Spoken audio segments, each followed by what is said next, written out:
Time to light the match for the burning truth with Casey Hendrickson.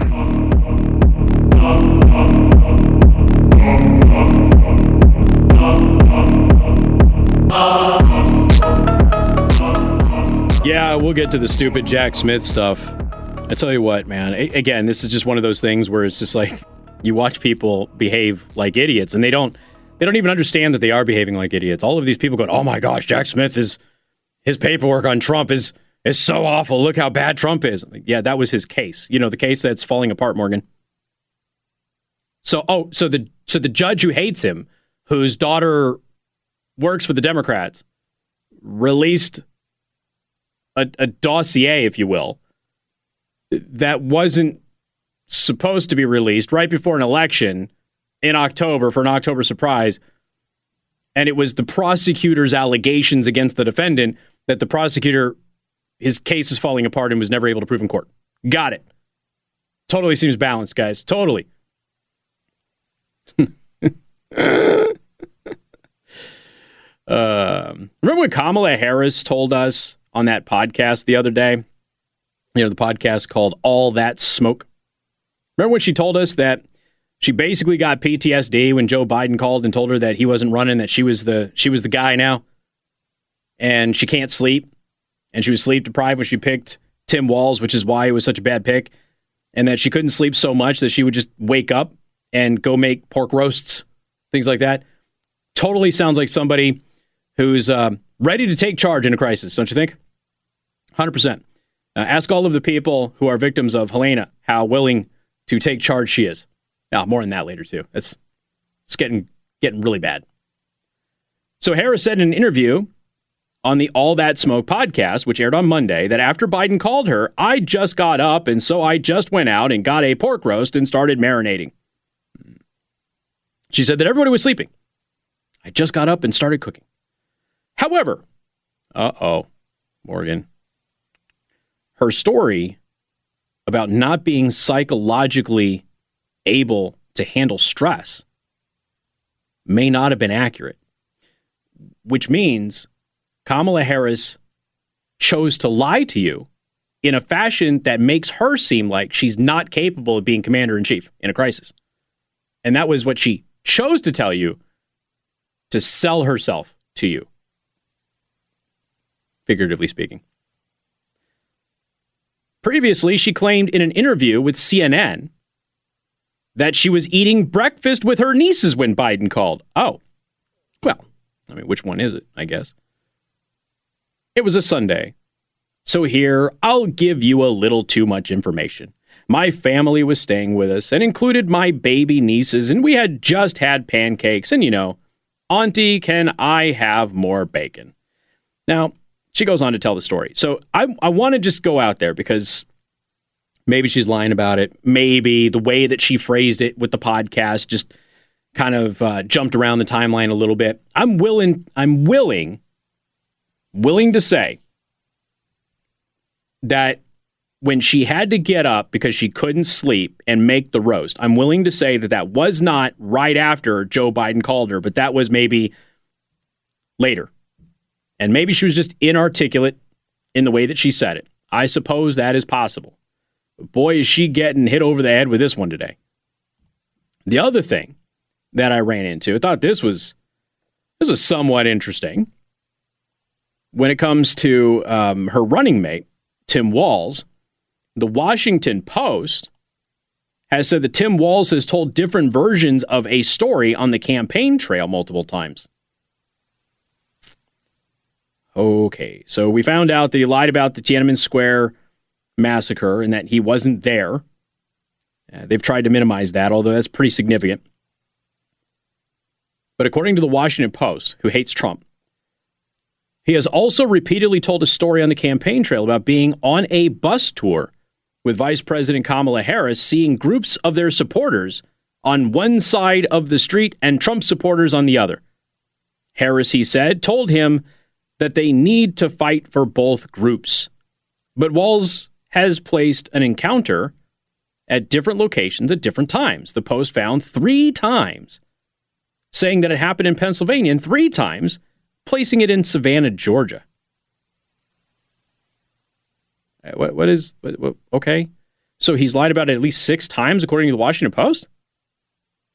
He sometimes stumbles over quotes or seems to misspeak. Yeah. What do you think would happen if I were to go out here and tell you all something, and then a week later I would tell you the exact opposite thing? How would that be portrayed by anybody in the news media here or anybody who doesn't like me? Like, how would that be portrayed? As me misspeaking? On the trail, for example, Walz has repeatedly told a story about being on a bus tour with Harris and seeing a group on their supporters on either side. Walz has told different versions of the story at different times. On 3 occasions at rallies and fundraisers, Walz said that the moment occurred in Pennsylvania. And on 3 occasions, he said that it occurred in Savannah, Georgia. Pennsylvania and Savannah, Georgia, I don't know if there's a place in Pennsylvania that looks like Savannah, Georgia, but Savannah, Georgia is a pretty unique-looking place. So the campaign declined to comment, of course they did, on where the interaction actually took place, but after the Washington Post asked about it, Walz removed any reference to a specific location from his next retelling of the story. Yeah, so it didn't even happen. It did not happen. It did not occur. It isn't a thing. I would bet lots of money on it. So this is something that happens a lot in politics, too. For the record, Kamala Harris has been caught, just like Nikki Haley got caught, using, I don't know, some kind of a graphics program or AI or what have you, to fake a letter that was sent to them, usually by a child, right? But it's fake. It's not real. And whoever works for their campaigns, and I don't know if the person who did it for Nikki Haley also happened to work for Kamala Harris, because they did the same thing with the same fake app, making a fake letter that is designed to look like handwriting, but it's not. It's a font. And they both got busted doing it. So in politics, I mean, you will tell stories, right? This is something that politicians do. They'll tell stories that never happen. Social media posters will do that sort of thing. We run into a lot of lefties who do this with their children because their children are accessories and not their kids. Right? That's how this works. So you get a lefty out there and be like, my daughter came up to me today and said, Mom, you have got to vote for Kamala Harris. You can't vote for that evil Nazi Hitler dictator, Donald Trump, because when I grow up, I want to be able to make my own medical choices, and he won't let me. Mommy, you have to fight for me. And she said this to me, broke my heart, and she had tears in her eyes. And she's only 6 months. You get those posts, too. So this never happened. It's another lie. The guy is, seriously, he's certifiable and pathological. I don't know how in the world you can look at this guy with a straight face at all and just be sitting there and going, wow, this guy is just somebody that we need to go ahead and support. Oh, okay. No, you don't. We got more coming up. You're tuned in to The Burning Truth.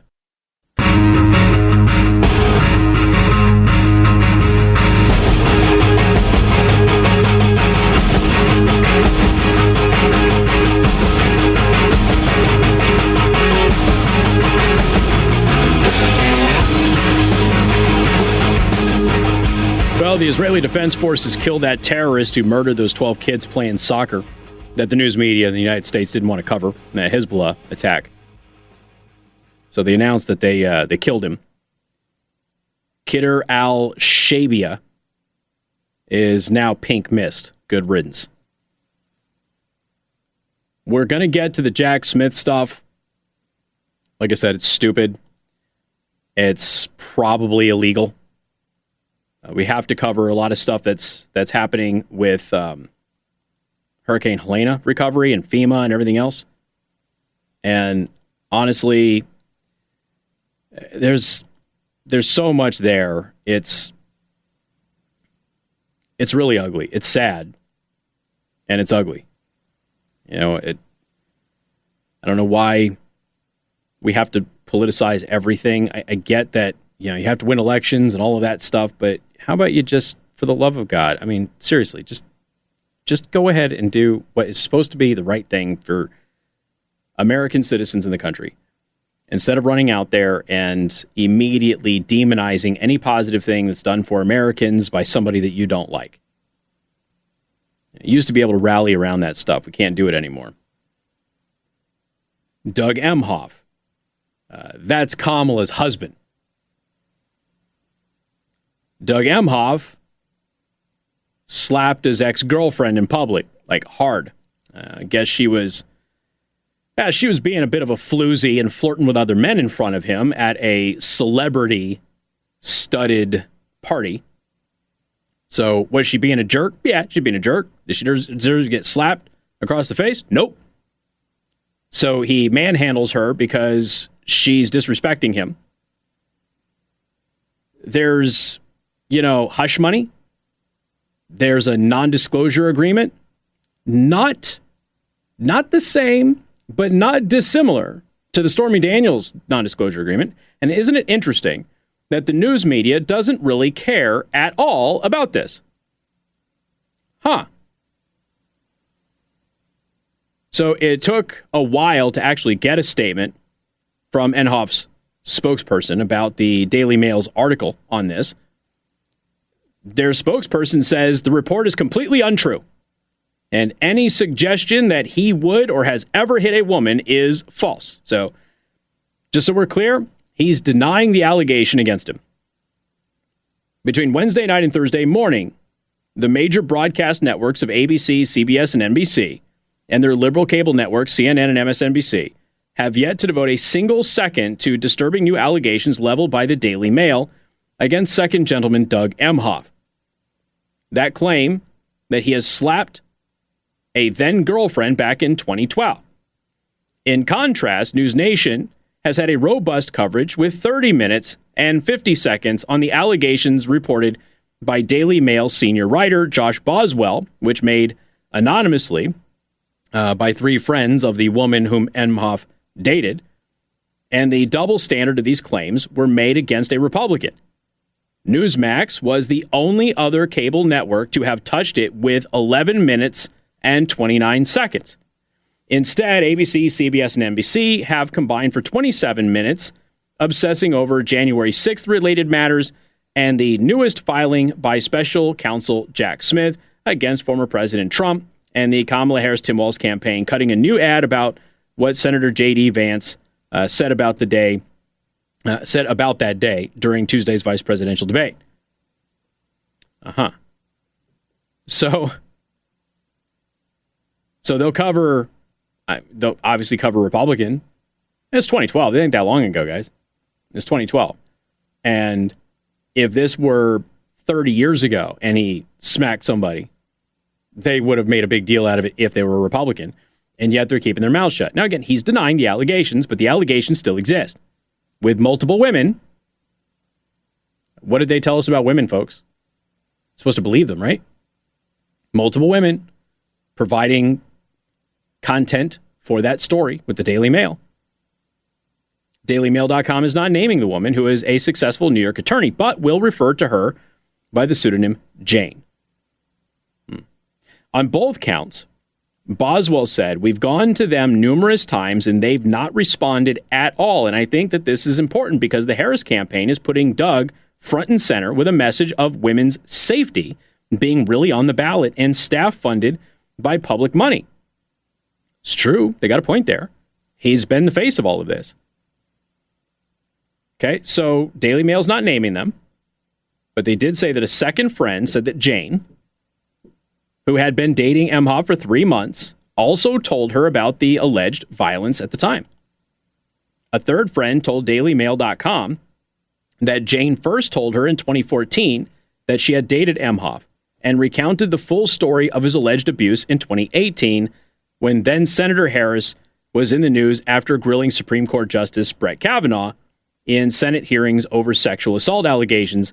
Friendly reminder, things that he did not do and was completely innocent of.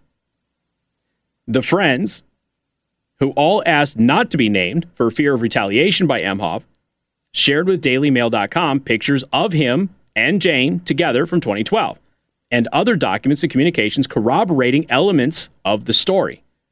Jane herself declined to comment.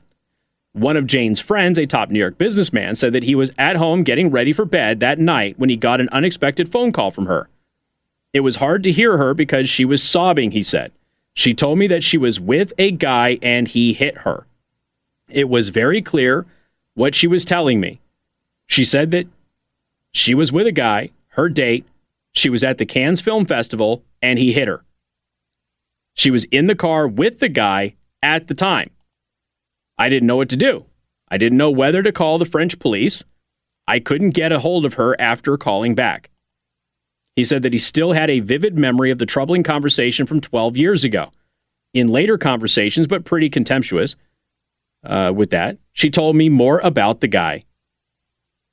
You got 3 friends now. You got 2 women and 1 guy. All saying the same thing, providing some evidence, corroborating at least elements of the story. He denies it. I don't know if she's telling the truth, folks, but I'm telling you that there's more evidence of this than there is against Brett Kavanaugh. Why is it all of a sudden that the news media is just going quiet on this? After Boswell's retelling of the events in question that he chronicled in his article and the lack of responses from both the campaign and the White House, Martin tossed to a portion of a lengthy segment from Chris Cuomo's show on Wednesday night in which he invited Bill O'Reilly and Stephen A. Smith to weigh in. And he noted that while they think it may impact the election, the story speaks to a larger issue in media coverage. Yeah, you think? Of course it does. If you got somebody out there who is the face of women's safety, as they have made Emhoff, because again, every first lady has to have a jobby job, right?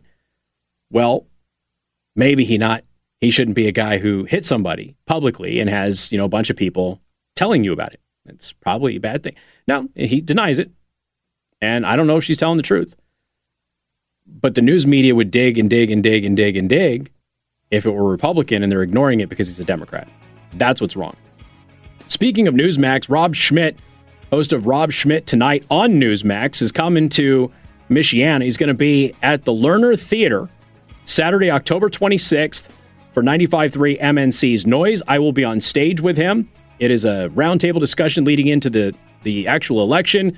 You can talk about a whole host of issues, including media, and maybe even this story and why Newsmax covered it, but other networks did not. You can get your tickets today at 953mnc.com. And I look forward to seeing you at the Lerner Theater in Elkhart, Indiana, Saturday, October 26th with Rob Schmidt of Newsmax. We got more coming up. You're tuned in to The Burning Truth.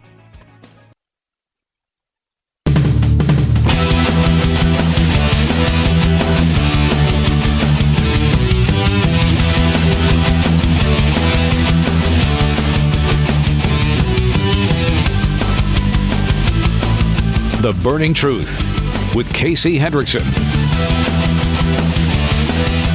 I'm just letting you know I'm going to give you some information that's really going to make you upset.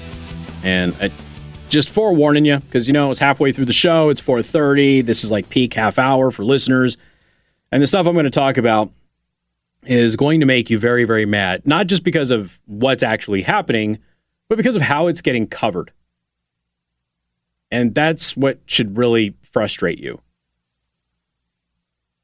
So Kamala Harris is now being ripped apart because she skipped hurricane season preparedness briefings that were led by Mike Pence. She's at the center of a news storm for foregoing annual hurricane season preparedness briefings that were a staple of her predecessor, Mike Pence's calendar, with critics arguing the omission reflects how she may govern as president. Foes of the Democratic presidential nominee highlighted the missing briefings as the death toll from Hurricane Helene passed 143 in the Southeast, as Harris scrambled back to Washington from Las Vegas on Monday to attend a FEMA briefing and booked a trip Wednesday to Augusta, Georgia. Now, the briefing was a disaster. She had a weird press conference, didn't go over well. And she had this briefing that was staged, that she's sitting around this table. She took no questions from the press, and she had her staff kick the press out. Harris hasn't demonstrated the ability or desire to do the apolitical parts of the job that have a huge impact on our lives, said a former Pence aide. Why should Americans trust her to start in the Oval Office? So Trump and Pence held pre-hurricane season preparedness meetings with federal emergency officials in each of their 4 years in office. Biden had similar meetings in 2021, 2022, and 2023, though Harris doesn't seem to have joined or held her own parallel events. So why is she missing these events? Why is she choosing not to go to these events? Then you got Mayorkas. Actually, you know what? I think I might skip over that for now. I'm going to skip over that because I think I need to spend some time on that. And I don't want to forget about these couple of stories that I have. The death toll from Hurricane Helene has reached more than 160, and hundreds of Americans are still unaccounted for. This is Jordan Schachtel, excuse me. As massive swaths of the American South are reeling from the natural disaster, the dossier has found that not a single Biden-Harris administration cabinet official is on the ground in disaster areas, and none have expressed an intention to visit the sites most impacted by the hurricane. Biden spent Friday to Sunday at the beach in Delaware, according to his public schedule. On Monday, he was at the White House to celebrate the U.S. Olympic team, which, of course, he claims he took phone calls and everything else. I'm just pointing it out. The optics are very important here. When asked what he's doing to help with the hurricane response, he said he was on the phone for 2 hours yesterday, while he was, in reality, just sitting on the beach in Delaware. Now, maybe he was on the phone on the beach. Kamala Harris spent the weekend campaigning and raising money on the West Coast, hosting high-dollar fundraisers at rallies in Los Angeles, San Francisco, and Las Vegas. After some blowback, her team released a Veep-like PR photo on Monday, showcasing Harris on her phone with unplugged headphones and a blank piece of paper in front of her. Okay, now, I don't know. All right? I don't know if she's actually, listening to anybody. And no, her headphones are not plugged in, all right? There's people like, oh, no, you can see the shadow. No, that's the desk. The headphones are not plugged in. That doesn't mean she's not listening to somebody on speaker. We don't have any context because they didn't release a video of it. But the photo doesn't look good. Because while that photo was out, that was released after Trump was already on the ground and had delivered supplies to people who needed them. Transportation Secretary Pete Buttigieg, talk about him today, despite being the senior infrastructure guy in the cabinet, is once more nowhere to be found. His public schedule has not been updated since mid-August. Instead of focusing on assisting Helene victims, he was reportedly helping Tim Walz with the debate prep for the vice presidential debate that occurred on Tuesday evening. Instead of assisting with disaster relief, Mayor Pete was in Minnesota with Walz. Department of Homeland Security Chief Alejandro Mayorkas, who presides over the Federal Emergency Management Agency, was also nowhere to be found. When Helene reached American territory, he was in California hosting an award ceremony for the U.S. Secret Service. Instead of assisting with disaster relief efforts, Secretary of the Interior Deb Haaland was in Washington, D.C. Monday to celebrate the Olympic teams at the White House.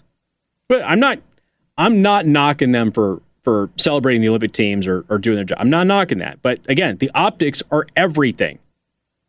Agriculture Secretary Tom Vilsack is in Italy, meeting with G7 nations, discussing how to impose stringent climate change policies. The Environmental Protection Agency administrator spent last week in New York City at an event called Climate Week NYC. The FEMA director is the only mildly senior-level Biden-Harris official on the ground in the disaster area. However, she is largely doing photo ops with state governors and checking boxes. This is the reality of an administration entirely controlled by the D.C. bureaucracy. Okay. Now, I have made it very clear over the years, I don't expect people in Washington, D.C. to constantly be running around the entire country when there's a disaster. There is likely something to be said about a situation this big and having somebody there with some skill set on the ground to understand what's actually happening to help coordinate things. And there's one person, okay? Now, whether or not that's appropriate or not appropriate really doesn't matter. The big difference is the optics coming up to an election. You're a month away. Donald Trump showed up. Nobody else did. Donald Trump brought supplies. Nobody else did. Donald Trump helped coordinate disaster recovery before anybody else did. And it's not his job. And I'm telling you, in places like Georgia and North Carolina, that may very well play out. So then you have stuff like this. If you are wondering why citizens are being turned away. Now, for those of you who don't know, this is an article in Twitchy, and it's written by Sam J. She's good, by the way. We're hearing lots of stories about Americans who want to volunteer and help their fellow Americans in North Carolina and Tennessee in need being turned away. And while it's hard to believe, it is clearly happening and has happened before. We did the story yesterday of the father and son team who had the helicopter and were trying to rescue people, rescued 5 people, and then they were told that they couldn't do it anymore. So this is Ryan Tyre on X. If you are wondering why citizens are being turned away that are coming to help NC and Tennessee, you'll want to hear my experience as somebody who has been doing this as a private citizen for almost a decade. I was able to get into and out of Asheville. We brought food, water, fuel, and other supplies, as well as help people affected by the floods. But there are reasons why they are not allowing outside help. I cannot confirm the reasons why in North Carolina, but I can tell you the reasons in other storms that I have worked, and I'll explain below. Let me share with you the first disaster area that I finally realized that this was all about money. In the Florida Keys with Hurricane Irma, after Texas got hit with Harvey, we finished our efforts in Texas and were the first citizen team to make it to Key Largo. The federal agencies had US 1 shut down just south of Key Largo and would not let anybody in or out, even though the road was okay to pass. We explained to them that we had boats, jet skis, food, water, chainsaws, and fuel to bring to these people. They didn't care and would not let us in. It was night by that point, and you rarely saw the lights of vehicles in the distance on the individual keys, meaning the emergency response team from FEMA weren't even working. It was all quiet. We decided that we would go in anyway. We filled up the boats and jet skis, and with all of that we could reasonably carry, and went by water. Around all their bull bleep blockades and around their law enforcement presence on the water, it was 87 miles by water to get to our first stop. This is at Cudjoe Key and Sugarloaf Key. When we arrived, we were greeted by a homeowner, for privacy I won't name them, who was elated to see us and all the supplies we brought. His house was in shambles. We started offloading supplies on the shoreline and helping to get them into what was left of his house. During that process, he explained to us that FEMA had set up a command center at a local high school on the island, but that they weren't doing anything to help the residents, not even bringing them water, which is why you keep hearing that FEMA's like, we have 1,200 people here. And then you hear all of the citizens around Asheville going, we haven't seen a single FEMA person at all. Instead, he says, they were driving around using a loudspeaker telling people to stay in their homes. They weren't even helping the homeowners with supplies. I was skeptical at first while he was telling me all of this, but then he said something that broke my heart. He told us that the people of the Keys were all in despair because they had just seen weeks before the overwhelming support for Texas with Hurricane Harvey by the citizens of this country. He and his neighbors on all of the Keys felt like Americans had forgotten about them completely because at this point, 5 days after landfall, all they had seen was FEMA and they were of no help. The residents were cut off from the outside world, no cellular, no internet, no way to contact anyone or hear of any efforts to try to help them. The only communication they had was from a local radio station on Sugarloaf Key that was broadcasting on AM to the surrounding keys. The man, after hearing that there were citizens trying to bring them help, but being refused entry by federal law enforcement, was visibly upset. He and his neighbors really thought the country had abandoned them. He insisted that we get into his waterlogged truck and that he would take us to the radio station so that they could go live on air and tell the citizens trapped in the Keys that the American people were there to help and that the government was trying to stop their efforts. There's more to this. Like I said, I'm going to tell you some stuff that's going to make you very, very angry. Got more coming up. You're listening to The Burning Truth. All right, so where did we leave off? They were heading to the radio station in the Florida Keys, right? FEMA's not letting them deliver supplies, so they went in the middle of the night because they noticed that FEMA wasn't even operating in the Florida Keys in the middle of the night. They run into a resident on the Florida Keys. This is years ago. This is a citizen who's trying to help with Hurricane Helene, talking about previous experiences and why it is so difficult for people to help during a disaster situation. So they go to the radio station. They tell everybody in the Keys that they are there to help. After that, we were determined to help as many people as we could, but we were met with red tape throughout the whole process and the time that we were in the Keys. We finally were able to talk to some authorities who led us down to the Fargo Blanco Resort in Marathon towards the end of Boot Key. This was the same hotel where state and local authorities were staging their personnel, and they were happy to see us. I was able to coordinate several trucks full of supplies to be brought down to the EOC in Marathon. I was privy to the EOC meeting, but was informed in that meeting that all of the semi-trucks full of food, water, and hygiene supplies were to be turned around and not allowed to be offloaded for distribution by the EOC. Now, the reason that they gave was that these donations were not from companies on their preferred vendors list, and that they would not accept them or give them to the residents of the Keys that have been impacted by the storm. It was at that point that I realized this is all about money. These preferred vendors are getting part of the money being released by the state and federal government for each disaster. In turn, some of the vendors make it on the list because a friend gets them on the list, and in return for getting ridiculously outlandish amounts of compensation for the services that they render, they give kickbacks. So accepting outside donations, even though they're on location and can't help people now, they would rather let people suffer so they can get their kickbacks. Now, this is part of what this individual shared in this post. Now, these are people who are in desperate need of food and water, hygiene supplies, things like that. And FEMA said no because it wasn't the right company making those products. Because the company that makes those products, well, they get kickback. It's not about helping people. It's not a donation. It's an investment. So then you have Mayorkas. FEMA does not have the funds to make it through hurricane season. Oh, do they not have the funds to make it through hurricane season? That's really interesting. Morgan, do you remember the other day when I was pointing out that hurricane season has been really, really light this year? 50-year lull in hurricanes right now in the Atlantic. Less hurricanes right now, up to this point, than we have seen in half a century. So how is FEMA out of funds? Could it have something to do with all of the money that they were spending on migrants that I told you about the other day?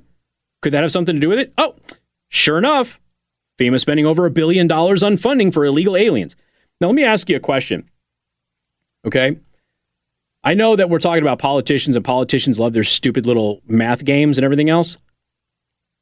How is it that they don't have the funds to help people in hurricane season when the hurricane season is at a 50-year low, and yet they have had an increase in their budget every single year? 2023 and 2024, they basically kept the dollar amounts the same. 2025, there'll be a massive increase, but there has been an increase going all the way back multiple years, every single year in the FEMA budget.